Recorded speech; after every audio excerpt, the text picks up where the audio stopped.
Good evening. This is All India Radio. I am Valsa Williams and with me is Manoj Singh Rana with the evening news.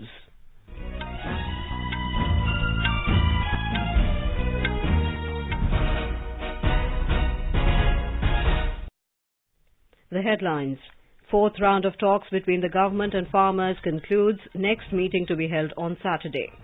New Delhi says India and China continue to maintain communication to ensure complete disengagement along the LAC. COVID-19 recovery rate reaches 94.11%. Cyclonic storm Burevi set to cross Tamil Nadu between Pamban and Kanyakumari tonight. All arrangements in place for third phase of DDC elections and Panchayat by-polls in Jammu and Kashmir tomorrow. And in cricket, first T20 of the three-match series between India and Australia to be played tomorrow in Canberra.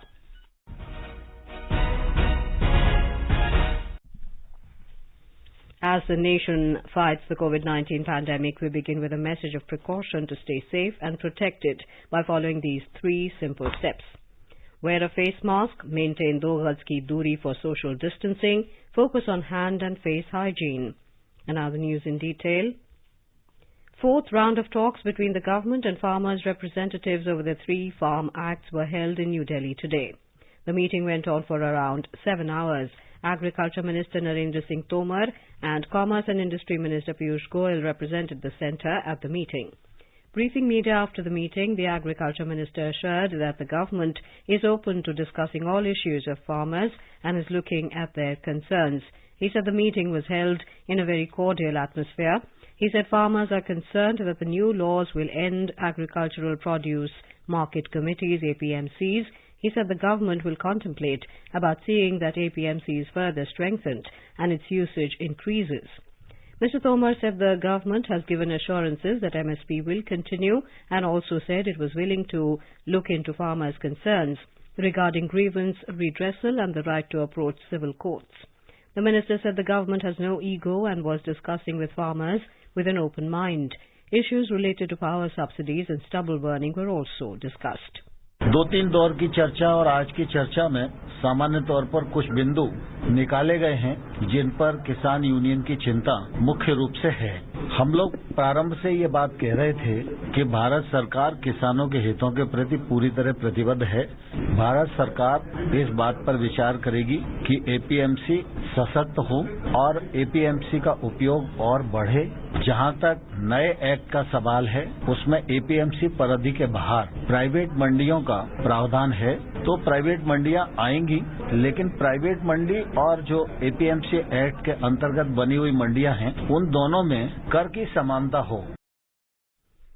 He said the next round of talks are scheduled to be held on Saturday at 2 p.m. The minister also appealed to farmers to end their agitation. Today's talks were attended by 40 representatives of 32 farmer unions. The third round of talks between the centre and farmers remained inconclusive on Tuesday. Agriculture Minister Narendra Singh Tomar has emphasized that the government is fully committed to the welfare of farmers and agriculture development is always on the top priority for the Narendra Modi government. He reiterated that the new Farm Reform Acts are in the interest of farmers. और एक बात और चलाई जा रही है कि नए कानून के वजह से छोटे किसान की जो जमीन है उसको बड़े लोग हथिया लेंगे। वैसे तो एक्ट के जो प्रावधान हैं उसमें किसान को पूरी तरह सुरक्षा प्रदान की गई है। India and China continue to maintain communication through diplomatic and military channels with the objective of ensuring complete disengagement in all friction points along the LOC in the western sector and full restoration of peace and tranquility.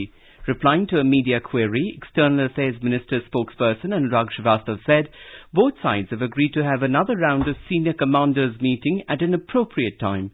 On another query, Mr. Srivastava said the core issue remains that both India and China need to strictly follow the various bilateral agreements and protocols in their entirety, including the 1993 and 1996 agreement on maintenance of peace and tranquility along the LAC in the border areas.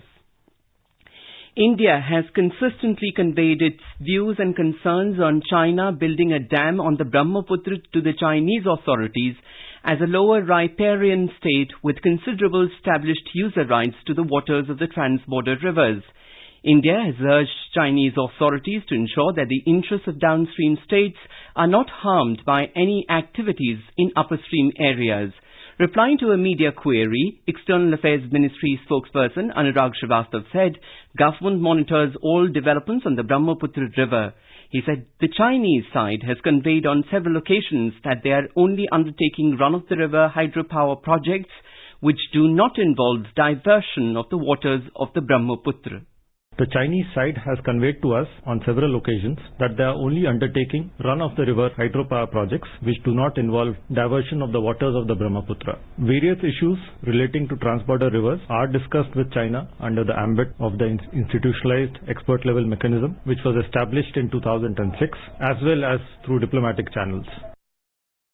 Mr. Srivastava said various issues relating to trans-border rivers are discussed with China under the ambit of an institutionalized expert-level mechanism which was established in 2006 as well as through diplomatic channels. He said India intends to remain engaged with China on the issue of trans-border rivers to safeguard our interests. Indian Navy Chief Admiral Karambir Singh has said that the Navy is prepared to handle the dual challenge of both COVID-19 and Chinese attempts to change the line of actual control, LAC. Addressing a press conference today, Admiral Singh said the Navy's activities are in close coordination and synergy with the Indian Army and Indian Air Force. He informed that 3 Chinese warships are in the Indian Ocean region, which he said have been there since 2008 for anti-piracy patrols.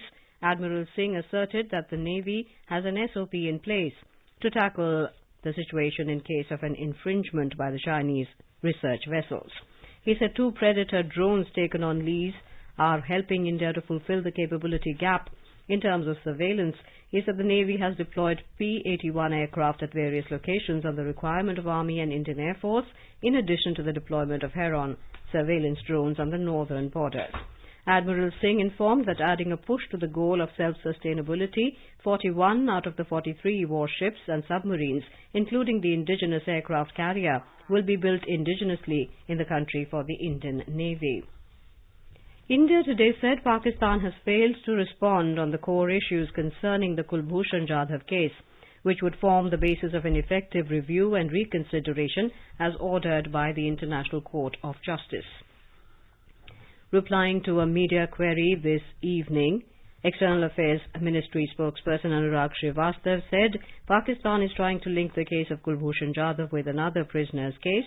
He said that in a routine consular practice, Shahnawaz Noon was selected by Indian High Commission to appear in the case for release and repatriation of an Indian prisoner, Mohammad Ismail, who has completed his sentence but continues to be in jail in Pakistan. He added that during proceedings of the case regarding Ismail, Pakistan Attorney General raised the matter pertaining to Jadhav, though the 2 cases are not connected in any way. The spokesperson said Mr. Noon is reported to have made those statements which are not true and are in contravention of India's stand in the case. He said Mr. Noon appears to have acted under pressure from the Pakistani establishment to make such statements for which he has no authorization. He said Mr. Noon has misrepresented the position of the High Commission. He stressed that Shahnawaz Noon was clearly told by the High Commission that he had no authority to represent either the Indian government or Kulbhushan Jadhav. The spokesperson said India Mission in Islamabad has written to Mr. Noon reiterating that he has no authority to represent Jadhav and has no basis to suggest that the Indian chargé d'affaires would appear in the court. India has leaped across a significant milestone in its fight against COVID-19. The number of new daily cases has been below the 50,000 mark for 26 consecutive days. In the last 24 hours, nearly 35,500 new confirmed cases were reported, while nearly 41,000 people recovered successfully during the same period. With the cumulative recovery total nearing almost 90 lakh, the national recovery rate has leaped ahead and reached 94.11%. The recovered cases in the country stand at over 20 times the number of active cases.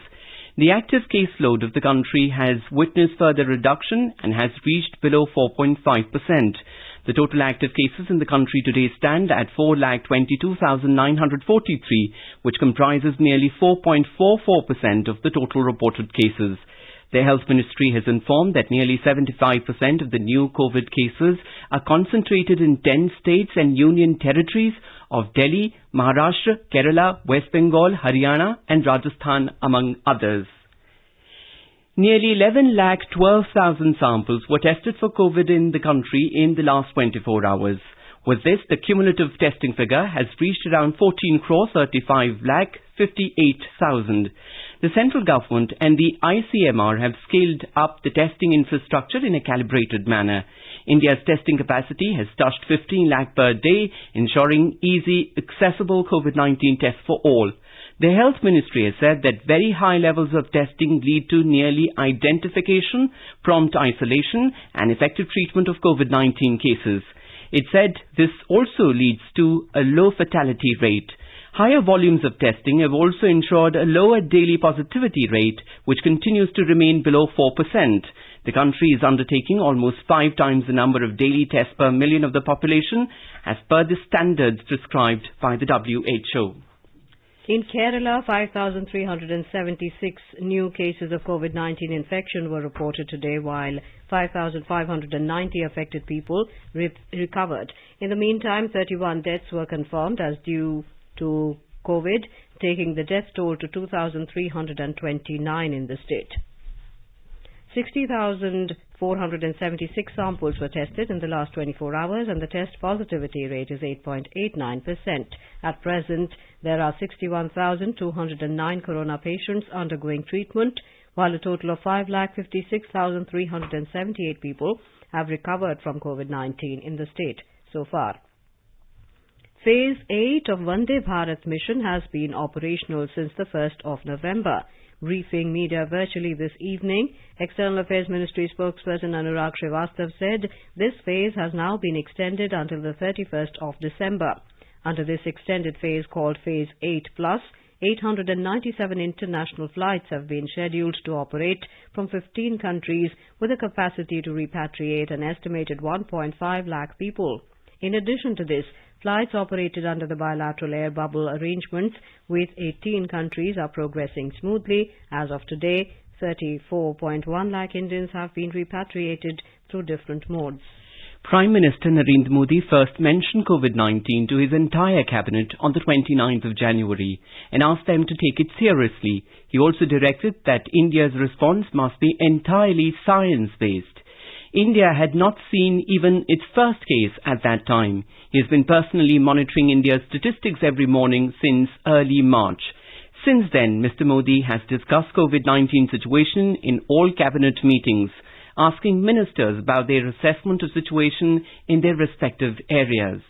Prime Minister Narendra Modi led the way in refraining from social gatherings in early March during Holi. This had already conveyed the gravity of the situation to millions of people. Next, he addressed the nation and came out with a unique Jan Bhagidari initiative called Janta Curfew to observe a countrywide lockdown of one day and show the world how India could unite to fight the pandemic. This prepared the nation mentally for an upcoming lockdown. After this, the Prime Minister announced a nationwide lockdown from 24th March. In the same address, he sent the message of Jaan hai to Jahan hai to convey the seriousness of the situation. Suparna Saikya, AIR News, Delhi. Head of the ENT Department, All India Institute of Medical Sciences, Dr. Alok Thakkar says there is no reason for anybody to go off guard from precautions to fight coronavirus. Dr. Thakkar told AIR News that wearing a mask properly, maintaining 2 gaz ki duri and frequently washing or sanitizing hands are a must to save oneself and others from COVID-19. The coronavirus has been with us for about 6 to 8 months now. Many of us have realized that it is not as serious a problem in many occasions as we once thought. Many of us may have an infection and not be very ill or very symptomatic with it. But nevertheless, we still need to be very careful because at least 5 to 7% of us will get very ill, and it is also possible that 1%, 2% of us may get mortality. The reason we have to be careful is not only for ourselves, but for our colleagues and others in society. When we are wearing a mask, it is not only to protect us from others, but also to protect others from us, just in case we have an asymptomatic or minimally symptomatic infection. It is like driving on the road, wherein you always drive on the left, follow the rules so that you are safe to others and you are safe from others. So let us be responsible citizens. Let us do our job. Let us be careful that we do not spread our infection to others and that we do not take infection from others. Please wear your mask. It is essential.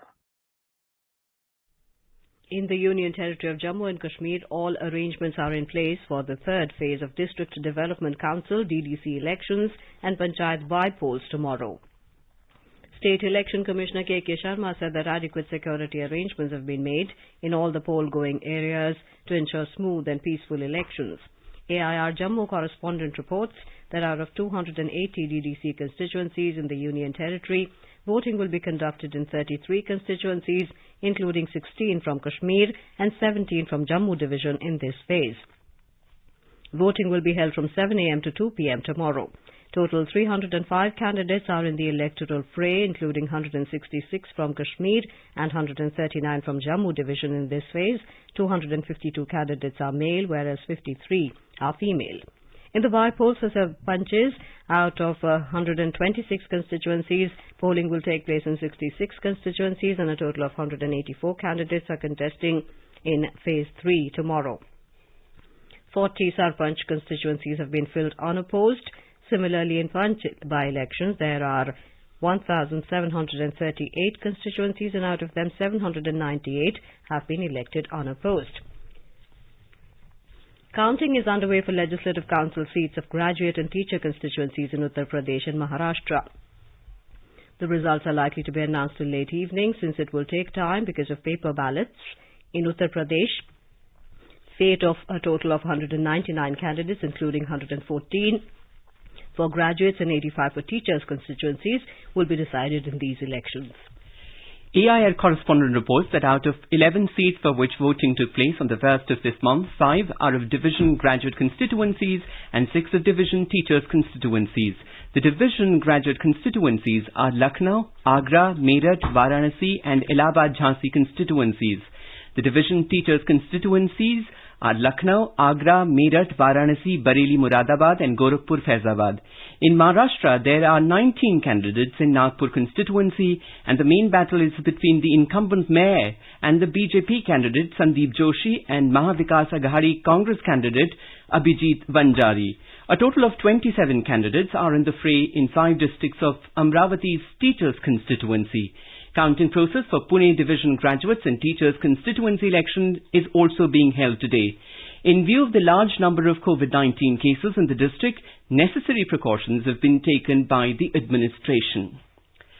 You're listening to the evening news on All India Radio. A reminder of the headlines before we move on. 4th round of talks between the government and the farmers concludes. Next meeting to be held on Saturday. New Delhi says India and China continue to maintain communication to ensure complete disengagement along the LAC. COVID-19 recovery rate reaches 94.11%.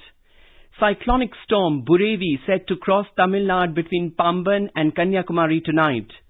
All arrangements in place for third phase of DDC elections and Panchayat by-polls in Jammu and Kashmir tomorrow. And in cricket, first T20 of the 3-match series between India and Australia to be played tomorrow in Canberra. For quick news updates round the clock, follow us on our Twitter handle at AIR News Alerts.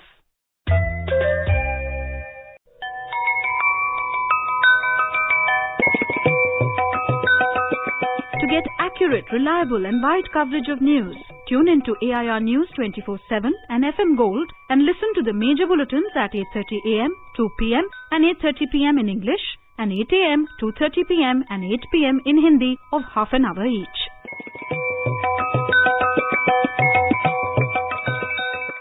चलो मिलकर एक शुरुआत करें, चलो एक फैसला आज करें, मास्क नहीं तो टोकेंगे, कोरोना को रोकेंगे, चलो एक इरादा करते हैं, चलो खुद से वादा करते हैं, मास्क नहीं तो टोकेंगे, कोरोना को रोकेंगे. Welcome back. The cyclonic storm Burevi has weakened into a deep depression. It is set to cross the shores in southern Tamil Nadu between Pamban and Kanyakumari tonight. The latest weather bulletin by the Indian Meteorology Department says its landfall would be completed by early morning tomorrow. Earlier, the cyclone had its first landfall near Trincomalee in Sri Lanka late last night. The Met Department says it was found moving northwestwards with a speed of 16 kilometers an hour for the past 6 hours.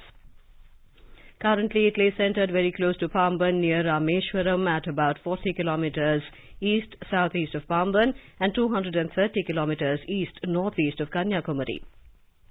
Heavy to very heavy rain is forecast at many places in the southern districts of Tamil Nadu today, with the possibility of extremely heavy rain at isolated places.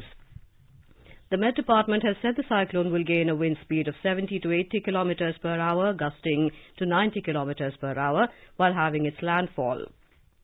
As the sea remains very rough, all fishing operations in the region remain suspended. Under the impact of the cyclonic storm, several places in the Delta districts and southern Tamil Nadu witnessed intermittent rain since last night. Some places, including Chennai, experienced light to moderate rain. More from our Chennai correspondent. As the southern districts of Tamil Nadu are bracing for the cyclone Burevi, the state government says it has taken all-out efforts to mitigate its effects. The cyclone has triggered rain in Chennai and its suburbs as well, leading to copious inflow of water to the Chambarambakam Lake, the largest water body among those catering to the needs of the metropolis. As its full reservoir level has been reached, excess water of more than 1,000 cusecs is being let off into the river Adayar. 432 locations in the southern districts have been identified as vulnerable to flooding during the cyclone, where special attention is being given by the authorities. The State Revenue Minister R.B. Udayakumar told reporters in Thoothukudi this evening 490 relief camps have been established to accommodate possible evacuees. Jai Singh, AER News, Chennai. Kerala is also on high alert as Cyclone Burevi is likely to cross its coasts tomorrow. More from our Thiruvananthapuram correspondent. Met Department predicts the cyclone to enter Kerala through Kollam-Thiruvananthapuram border and to pass through the state during daytime tomorrow. Cyclone is expected to reduce the strength and form into a deep depression as it passes through the land. Heavy rain and strong winds are expected from Thiruvananthapuram to Ernakulam districts. Red alert is declared in the region. People are being shifted to relief camps from vulnerable regions. Chief Minister Pinarayi Vijayan said that all necessary arrangements are being done with over 2,000 relief camps across the southern districts. Rescue mission in the state will be coordinated by Navy, Coast Guards, Air Force, National and state disaster response teams and district authorities. Mr. Vijayan said that Union Home Minister Amit Shah took stock of the situation and promised full support to the state to face a cyclonic challenge. Mayush Shah for AR News from Thiruvananthapuram. A special NIA court in Mumbai today directed all the accused in the 2008 Malegaon blast case to appear before it on December the 19th, when the case will be taken up for hearing next. Of the 7 accused in the matter, only 3 accused, including Lieutenant Colonel Purohit, Samir Kulkarni and Ajay Rahikar, were present before the court today. The court took note of their presence and directed all accused to be present in person before the court. Cine star Rajinikanth has said he would float his own political party next month. In a tweet, he said his political plank would be spiritual. He said everything needs to be changed and it should be now or never. Rajinikanth said in the forthcoming Assembly General Elections in Tamil Nadu, victory would be at hand, adding a non-corrupt, transparent, non-partisan politics will be witnessed by the public. Parliamentarians has paid tribute to the first President of the country, Dr. Rajendra Prasad. Lok Sabha Speaker Om Birla, Parliamentary Affairs Minister Prahlad Joshi and Leader of Opposition in Rajya Sabha Ghulam Nabi Azad and others paid floral tributes at the portrait of Dr. Prasad in the Central Hall of Parliament House on his birth anniversary today. A booklet containing the profile of Dr. Rajendra Prasad, brought out in Hindi and English by the Lok Sabha Secretariat, was presented to the dignitaries who attended the function. Uttar Pradesh Chief Minister Yogi Adityanath today said the loan fairs organized by the state government has created around 25 lakh employment opportunities in micro, small and medium enterprises sector. He distributed loan amount of 10,390 crore rupees to more than 3,54,000 MSME industrial units today and said that after the government's initiative, 15 MSME units have listed themselves in the Bombay Stock Exchange. More from our Lucknow correspondent. The loans distributed in today's event includes 1,316 crore rupees for already established around 30,000 industrial units under Atmanirbhar Bharat scheme, while loan amount of around 9,000 crore rupees were distributed to 3,24,000 new MSME units. On this occasion, Chief Minister said that his government is focusing on MSME sector during this COVID scenario, and the loan distribution functions have improved the industrial development. Yogi Adityanath said that loan distribution under Atmanirbhar Bharat scheme will help in fulfilling the Prime Minister's dream of self-reliant India. He said that in this fiscal year, more than 16,000 persons have been trained for skill upgradation under One District One Product scheme. He virtually distributed the toolkits to 5,000 trainees also. Sushil Chandra Tiwari, AIR News, Lucknow. Maharashtra Agriculture Minister Dadaji Bhuse has said that fertility index boards should be set up in every Gram Panchayat in the state, informing the farmers in simple language about the components of soil present in the village lands and the amount of fertilizer required for it. He directed that a workshop should be organized in every village on the occasion of World Soil Day on Saturday, the 5th of December. More from our Mumbai correspondent. Maharashtra Agriculture Minister Dadaji Bhuse informed that the land fertility index of 38,500 villages in the state has been prepared and posted on the website of the Department of Agriculture. While compiling the land fertility index of these villages, 12 different types of indices based on 4 factors have been prepared for each village. These include physical, chemical and biological properties. He said that these indices should be put up on big billboards in every village. A review meeting was held at Mantralaya in Mumbai today regarding the installation of fertility index boards at the Gram Panchayat level. Agriculture Commissioner Dheeraj Kumar and Joint Secretary Ganesh Patil were present on the occasion. In the last 5 years, 57 lakh soil samples have been tested in the state and 2,64 lakh soil health leaflets have been distributed. Soil testing samples reduced the use of chemical fertilizers by 8 to 10% and increased crop production by 5 to 6%. Sweetie Jain, AR News, Mumbai. In cricket, India will take on hosts Australia in the first of 3-match 2020 series in Canberra tomorrow. The second and third 2020 matches will take place in Sydney on the 6th and 8th of this month. Australia have already clinched the 3-match ODI series by winning the first and second ODIs. Minority Affairs Minister Mukhtar Abbas Naqvi announced today that the next Hunar Haat will be organized at Numaish Ground, Rampur from the 18th to the 27th of this month and Shilpgram, Lucknow from the 23rd to the 31st of January next year. The theme of the Haat will be Vocal for Local. After chairing the governing and general body meeting of Maulana Azad Education Foundation in New Delhi today, Mr. Naqvi said that Union Minister Nitin Gadkari and Khadi and Village Industries Commission Chairman Vinay Kumar Saxena will inaugurate the Hunar Haat at Rampur. Now let us take a look at the weather forecast for tomorrow. The national capital will have fog or mist in the morning and mainly clear sky later, with temperature varying between 8 and 27 degrees Celsius. Mumbai will have mainly clear sky. Temperature will vary between 27 and 30 degrees Celsius. Chennai will have rain or thunderstorms with strong gusty winds. The temperature will hover between 23 and 28 degrees Celsius.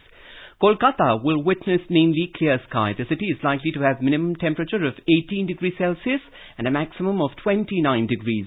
Srinagar will have generally cloudy sky with light rain. The temperature will hover between 1 degree and 10 degrees. In Jammu, minimum temperature will be around 11 degrees Celsius while the maximum will be around 23. The city will have mainly clear sky, becoming partly cloudy towards evening or night.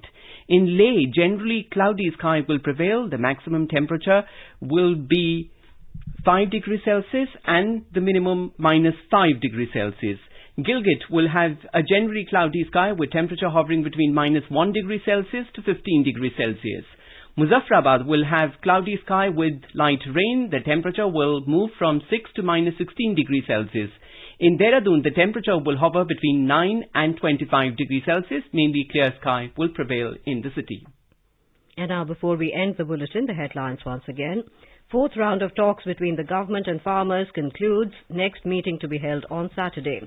New Delhi says India and China continue to maintain communication to ensure complete disengagement along the LAC. COVID-19 recovery rate reaches 94.11%. Cyclonic storm Burevi set to cross Tamil Nadu between Pamban and Kanyakumari tonight. All arrangements in place for third phase of DDC elections and Panchayat by-polls in Jammu and Kashmir tomorrow. And in cricket, first T20 of the three-match series between India and Australia to be played tomorrow in Canberra. And with that, we end the evening news. Good night.